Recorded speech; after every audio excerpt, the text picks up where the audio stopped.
اتنا پیارا سوال کیا. اللہ کے رسول صلی اللہ علیہ وسلم ایسا عمل بتائیے جنت میں داخل ہو جاؤں اور جہنم سے دور ہو جاؤں. اللہ کے رسول صلی اللہ علیہ وسلم نے کہا کہ معاذ سألت عن عظیم، بہت بڑی چیز پوچھی ہے، چھوٹی موٹی چیز پوچھی نہیں ہے تمہیں.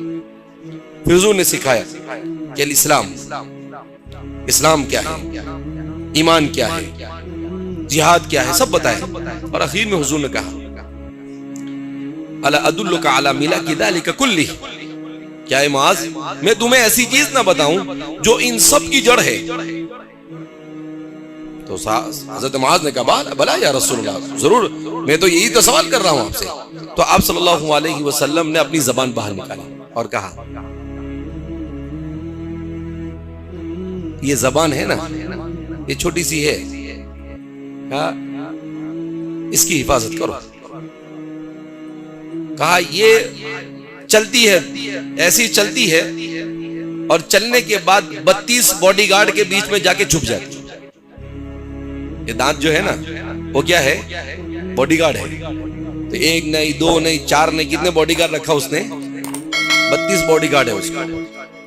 کسی کو 2 ایک زیادہ ہو تو بولتا بھی پھرتا ہے سب کو میرے تو 34 ہے، اور اگر 2 4 کم ہے تو بولتا ہے یار اپنے 28 ہی ہے خالی. تو وہ 32 کہا کہ وہ بولے گی اور بولنے کے بعد 32 باڈی گارڈ میں جا کر چھپ جائے گی. اب آپ نے بول دیا، کسی کو گالی بول دیا، 10 آدمی آئے اور مارنا شروع، زبان کو نہیں ماریں گے، کس کو ماریں گے؟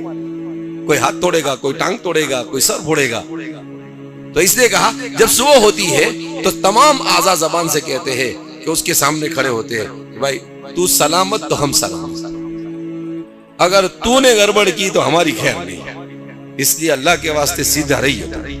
اللہ کے رسول فرماتے ہیں سارے اعضاء صبح میں جب انسان اٹھتا ہے تو پہلے اس کے سامنے سر بستہ کھڑے ہو کے بتائے دیکھ کہیں بھی بڑا بڑا مت کریو، ہاں نہیں تو مار ہم کو پڑے گی. تیرے کو کیا ہے، تو 32 باڈی گارڈ کے بیچ میں جا کے کیا ہو جائے گی، چھپ جائے گی. تو حضور نے یہ فرمایا.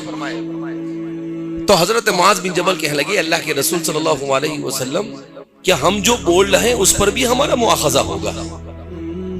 حضور نے کہا سکیلت کا امک یا معاذ، اے معاذ تیرا ناس ہو. کوئی بات ہے کہ لا یکب هل یکب الناس فی النار الا علی مناکب السنتهم، کہا جہنم میں اکثر و بیشتر لوگ اپنی زبانوں کی وجہ سے جانے. جہنم میں اکثر و بیشتر لوگ کس کی وجہ سے جانے والے ہیں؟ اپنی زبانوں کی وجہ سے. یہ زبان جو ہے وہی جہنم میں لے. انسان نیکیاں کرتا ہے پھر کسی کی غیبت کرتا ہے تو اپنی نیکیاں اٹھا کر اس کو دے دیتا ہے. انسان نیکی کرتا ہے پھر کسی کو گالی دے دیتا ہے، اپنی نیکی اس کو دے دیتا ہے. انسان نیکی کرتا ہے پھر جھوٹ بولتا ہے، اپنی نیکی کیا کر دیتا ہے، برباد کر دیتا ہے. تو اس لیے من جاء بالحسنۃ فلہ عشر امثالها، قرآن کا اسلوب بیان اللہ اکبر. قرآن کیا کہتا ہے؟ من جاء بالحسنۃ، من جاء بالحسنۃ. قرآن نے ایسا نہیں کہا من عمل بالحسنۃ فلہ عشر امثالها، من جاء بالحسنۃ. ایک ہے من جاء بالحسنۃ اور ایک ہے من عمل بالحسنۃ، دونوں میں فرق ہے. کیا مطلب؟ قرآن کہتا ہے جو ہمارے پاس ایک نیکی کو لے کر آئے گا اس کو 10 گنا ملے گا. ایسا نہیں کہا جو نیکی کرے گا اس کو 10 گنا ہم دے دیں گے، نہیں، جو نیکی کو لے کر آئے. کیا مطلب؟ نیکی کرے گا اور نیکی کرنے کے بعد اس نیکی کو بچا کر موت تک اور قیامت تک اور جنت میں جانے تک لے جائے. یہ نیکی کہیں بھی ڈراپ ہو سکتی ہے. جہاں آپ نے کسی کو گالی دی گئی، جہاں آپ نے کسی کی غیبت کی گئی، نیکی آپ کی، تو یہ کہیں بھی چلی جا سکتی. اس لیے کہا من جاء بالحسنہ، ہمارے دربار میں جہاں پر وزن اعمال ہوگا میدان حشر میں، وہاں تک بے نیکی کو بچا کر لے جانا ہے. میں کہتا ہوں اللہ کے رسول صلی اللہ علیہ وسلم نے اگر یہ موبائل کو دیکھ لیا ہوتا تو حضور کہتے کہ زبان سے بھی خطرناک اگر کوئی ہے الا ادلک علی ملاک ذلک کلہ، تو اگر موبائل ہوتا تو حضور موبائل نکال کے بتاتے کہ یہ سب سے خطرناک ہے. کوئی گناہ ہماری زندگی کا چھوٹا بڑا ایسا نہیں جس میں ہمیں مبتلا نہ کرتا ہو، مگر ہر ایک اس میں مبتلا. اس میں جاہل بھی، عالم بھی، مرد بھی، عورت بھی، بچے بھی، بوڑھے بھی، جوان بھی، سب اس میں مبتلا. اور کبھی سوچتے بھی نہیں ہیں کہ ہم کیا کر رہے ہیں. لہذا اس بنا پر ہمیں اپنی زندگی کو اس طرح سے جینا ہے کہ اللہ کے دربار تک اپنی نیکیوں کو بچا کر لے جانا ہے، اور بچا کر لے جانے کے لیے محنت لگتی ہے. بغیر محنت کے انسان بچا کر اپنی نیکیوں کو لے جا سکتا نہیں ہے. تو ضرورت اس بات کی ہے کہ ہم اپنے آپ کو گناہوں اور منکرات سے روکیں. میں تقوی کی بات کر رہا تھا کہ اسی کو تقوی کہا جاتا ہے. اللہ کیا فرماتے ہیں کہ اللہ کی نگاہ میں مالدار اچھا نہیں ہے. اللہ نے ایسا نہیں کہا کہ ان اکثر الناس اموالا اعز عند اللہ، نہیں، ان اکرمکم عند اللہ اتقاکم. کہا تمہارے پاس مال ہو یا نہ ہو، تمہارے پاس علم کم ہو یا زیادہ ہو، تمہارے پاس ساری چیزیں کم زیادہ ہو، اس سے ہم کو مطلب نہیں. ہم کو تو تقوی چاہیے. ہم کو تو کیا چاہیے؟ تقوی. کیا مطلب؟ کتنا گناہوں سے بچ کر زندگی گزار کر تم آئے. آج ہم جس معاشرے میں جی رہے ہیں، اس معاشرے میں گناہ آسان ہو گیا. اس کو میں ایسے ہی کہتا ہوں کہ پہلے تو ایسا تھا کہ آدمی لوگ گناہ میں تو انسان گناہوں سے بچ کر کسی گوشے میں جا کر بیٹھ جائے کہ بھئی تنہائی اختیار کرو، خلوت میں چلے جاؤ. لیکن اب تو جلوت سے خلوت زیادہ خطرناک ہو گئی. کیوں؟ کہ خلوت میں موبائل لے کے بیٹھتا ہے تو جلوت سے زیادہ خطرناک گناہ کرتا ہے. تو جلوت بھی ہماری سلامت نہیں اور خلوت بھی ہماری سلامت نہیں. ہاں، انسان فکر کر لے کہ بھئی نہیں، اللہ کے سامنے حساب دینا ہے، اللہ کے سامنے اپنی زندگی کے بارے میں بتانا ہے.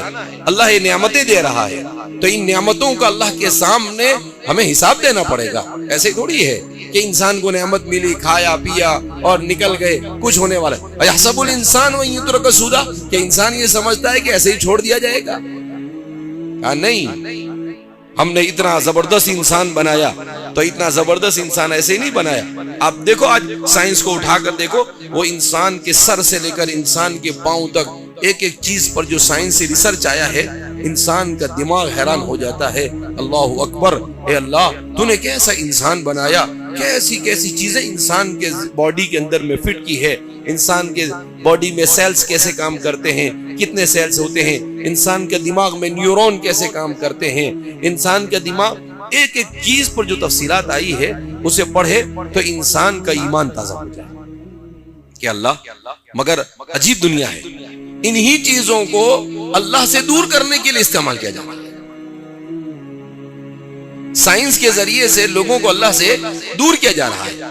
مگر اسی سائنس کو اگر ہم اسلام کا عینک لگا کر پڑھے تو ہم اللہ کا قرب ہمیں حاصل ہوگا کہ اچھا اللہ نے ایسا جسم بنایا، انسان کا دماغ ایسے کام کرتا ہے. آپ دیکھو چھوٹی سی پلاسٹک کی بنی ہوئی ٹیکسی، وہ چل سکتی ہے کیا؟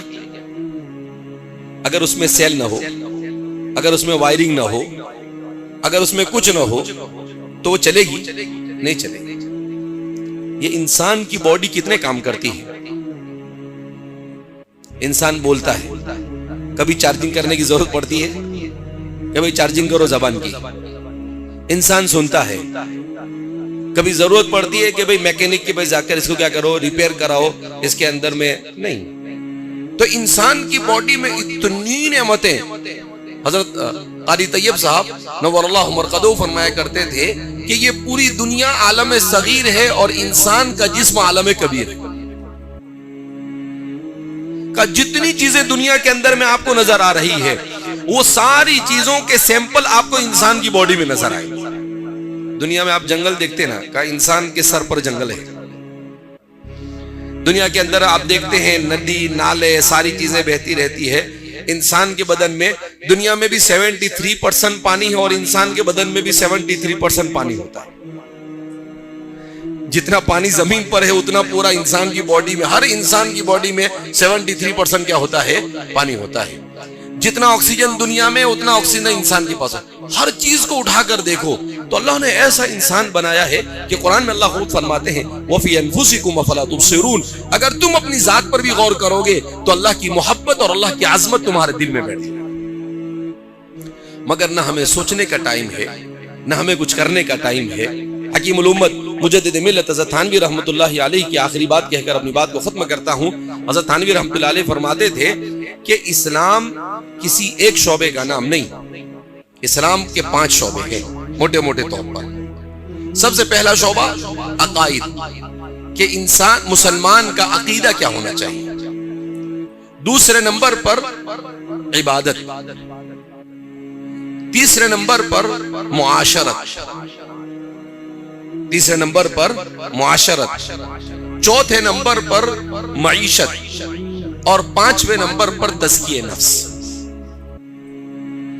یہ 5 شعبے ہیں جس سے ہر انسان کو دوچار ہونا پڑتا ہے، اور ان 5 شعبوں میں اپنے آپ کو دین کی بنیاد کے ساتھ لے کر چلنا، یہ ہے ادخلوا فی السلم کافہ، اسلام میں پورا پورا داخل ہونا۔ آج ہمارے مسلمان کو اس کے عقیدے کا بھی علم نہیں ہے۔ آج اتنی بڑی مسجد میں اتنے سارے لوگ بیٹھے ہیں، مگر بڑی تعداد ایسی ہوگی، ان کو پوچھو کہ اللہ کے بارے میں کیا عقیدہ ہونا چاہیے تو نہیں معلوم ہم کو۔ اب یہ پوچھے کہ فرشتے کے بارے میں کیا عقیدہ ہونا چاہیے، نہیں معلوم ہم کو۔ انبیاء کے بارے میں کیا عقیدہ ہونا چاہیے، نہیں معلوم ہم کو۔ قیامت کے بارے میں کیا عقیدہ ہونا چاہیے، نہیں معلوم ہم کو۔ ہمیں اپنے عقیدہ ہی نہیں معلوم۔ عقیدہ تو جڑ ہے۔ نماز کے اندر میں آخری صورتیں پڑھی جاتی، چھوٹی چھوٹی صورت۔ اللہ کو معلوم تھا کہ میرے آقا محمد رسول اللہ صلی اللہ علیہ وسلم کی امت ہے، یہ اخیر میں جو ان کی کھرچن ہے نا، اپن کھرچن ہے۔ کھرچن سمجھتے ہیں نا؟ چاول پکاؤ تو نیچے کیا رہتا ہے، جو چپک جاتا ہے برتن کے ساتھ، اس کو کیا کہتے ہیں، کھرچن کہتے ہیں۔ تو آخری دور کے اپن ہے تو اپن کیا بولیں گے، اپن کھرچن ہے۔ تو اللہ کے رسول اللہ رب العزت کو معلوم تھا کہ یہ امت کی کھرچن بہت بھاری آنے والی ہے، کیا یہ لمبا نماز پڑھے گی نہیں۔ تو اس لیے کہا کہ محمد رسول اللہ صلی اللہ علیہ وسلم پر والعصر نازل کرو، انا اعطینا نازل کرو، قل هو اللہ احد نازل کرو۔ کیوں؟ یہ کھرچن کو یہی پسند، یہ شارٹ کٹ راستہ ڈھونڈے گی۔ کھرچن کیا ڈھونڈے گی؟ شارٹ کٹ راستہ۔ اب یوں کہ بہت ایسی نماز پڑھتے ہم کہ ہماری نماز کو نماز کہنا بھی مزاق ہے۔ تو اس لیے اللہ نے چھوٹی چھوٹی صورتیں نازل کرائی، کہا کہ کھرچن کا خیال رکھو، بلکہ اس کی بھی فضیلت بیان۔ البتہ لوگوں نے اس پر تحقیق کی کہ جو چھوٹی چھوٹی صورتیں ہیں، یہ چھوٹی چھوٹی صورتوں میں اللہ نے کیا پیغام دیا ہے۔ کہا ان تمام چھوٹی، اچھا اللہ کا عجیب نظام ہے۔ اللہ کے رسول صلی اللہ علیہ وسلم پر ان میں سے اکثر صورتیں مکہ میں نازل ہوئی، مکی صورتیں کہاں نازل ہوئی؟ مکہ میں نازل۔ کہا ان صورتوں میں سب سے زیادہ زور دیا گیا ہے عقیدے پر۔ صحابہ تو عرب تھے نا، وہ عربی جانتے تھے، ان کو بہت زیادہ سمجھانے کی ضرورت ہی نہیں۔ تو صورت نازل ہوتی تھی تو القاریعۃ ما القاریعۃ وما ادراک ما القاریعۃ، تمہیں کیا معلوم یہ آواز والی چیز کیا ہے۔ اب وہ قیامت کا منظر بیان کیا تو فرماتے ہیں کہ اس میں مضامین کو بیان کیا گیا، عقیدے کو، اللہ کی توحید کو بیان کیا، رسولوں کی رسالت کو بیان کیا، قیامت کا کثرت سے تذکرہ کیا گیا۔ کیوں؟ تاکہ بار بار وہ قیامت کے مناظر کو پڑھے اور سنے تو اس کا ایمان تازہ ہوتا ہے۔ تو نماز میں بار بار یہ اسی لیے پڑھایا جاتا ہے کہ بھائی القاریہ پڑھو، الہاکم التکاثر پڑھو، بھائی انا انزلنا پڑھو، الم نشرح پڑھو، والتین والزیتون پڑھو۔ کہا ان سب میں عقائد کے مضامین کو بیان کیا جاتا ہے تاکہ انسان کا ایمان زندہ ہو۔ مگر کب زندہ ہو؟ جب اس کو سمجھ کے پڑھے تو نا۔ ہم تو کیسے پڑھتے؟ ایسے پڑھتے جیسے طوطا، الببغاء، عربی میں طوطے کو کیا کہتے ہیں؟ بغا، مٹھو پوپٹ بولتے ہیں نا۔ تو وہ کیسا ہوتا ہے؟ وہ بولتا ہے لیکن اس کے بیچارے کو معلوم نہیں کہ وہ کیا بولتا ہے۔ آپ نے اس کو سکھا دیا، رٹن پٹی کرا دیا، بس وہی۔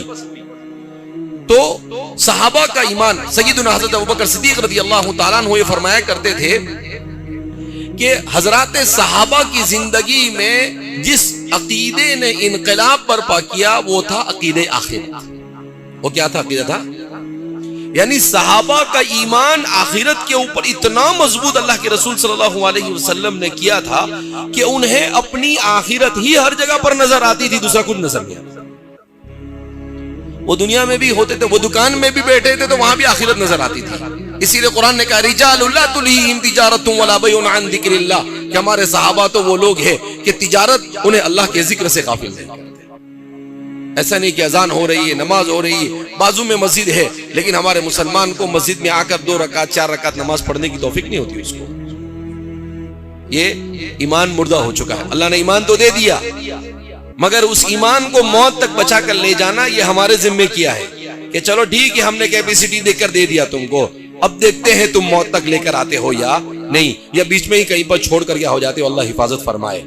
اس لیے میرے بھائیو دوستو بزرگوں، فتنوں کے اس دور میں دین کو سیکھنا، دین کے سیکھنے کے ساتھ ساتھ اپنے گھر والوں کو دین سکھانا، اور ہمارا جو طبقہ اصلی تعلیم حاصل کرتا ہے اس کو بھی دین سے وابستہ ہونا، اس پر دین کی محنت کرنا، عورتوں پر گھروں میں دین کی محنت کرنا، یہ ساری چیزیں بہت ضروری ہے. ہم نے ان سب چیزوں کو چھوڑ دیا ہے. ہر آدمی یا تو اپنی تجارت میں مگن ہے، یا اپنی نوکری میں مگن ہے، یا اپنے موبائل میں مگن ہے، اس کے علاوہ ہمیں دوسرا کچھ پتہ نہیں ہے. لیکن یہ بڑی خطرناک زندگی ہم گزار رہے ہیں. اللہ رب العزت ہم سب کو صحیح معنی میں اسلام کی تعلیمات کو جان کر اس پر عمل کرنے کی توفیق مرحمت فرمائے. اللہ موبائل کے فتنوں سے ہمارے پورے معاشرے کی حفاظت فرمائے، اور اللہ رب العزت ہمیں دین کی صحیح سمجھ عطا فرما کر اپنی رضا والے راستے پر چلنے کی توفیق مرحمت فرمائے.